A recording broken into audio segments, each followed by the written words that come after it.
மகளிர் அனைவரும் தயவுசெய்து அவரவர் இருக்கையில் அமரும். தொடர்ந்து நிகழ்ச்சி நடைபெறும்.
வீட்டுல வச்சுருவாங்க.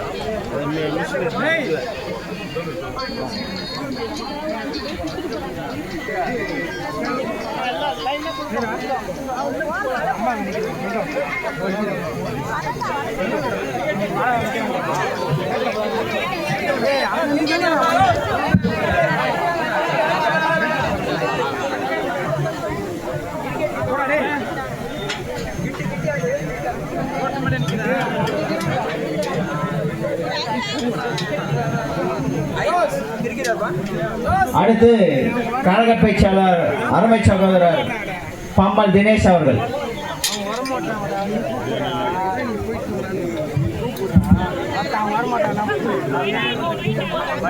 திருவள்ளூர் மத்திய மாவட்டம் பூவிருந்தவல்லி கிழக்கு ஒன்றிய திமுக சார்பாக காட்டுப்பாக்கம் ஊராட்சியில் மாண்புமிகு தமிழ்நாடு துணை முதலமைச்சர் கழகத்தின் இளம் தலைவர் எங்களின் எதிர்காலம் அண்ணன் உதயநிதி ஸ்டாலின் அவர்களின் பிறந்த நாளை முன்னிட்டு நலத்திட்ட உதவிகள் வழங்கும் விழாவிற்கு தலைமை உரையேற்றிருக்கும் ஒன்றிய கழக செயலாளர் அண்ணன் பாசா கமலேஷ் அவர்களே, வரவேற்புரையாற்ற இருக்கின்ற அண்ணன் புகழேந்தி அவர்களே, அண்ணன் ஸ்டாலின் அவர்களே மற்றும் முன்னிலை பொறுப்பு வகித்திருக்கிற ஒன்றிய நிர்வாகிகளே மற்றும் சிறப்பு அழைப்பாளர்களாக வருகை தந்துள்ளார்.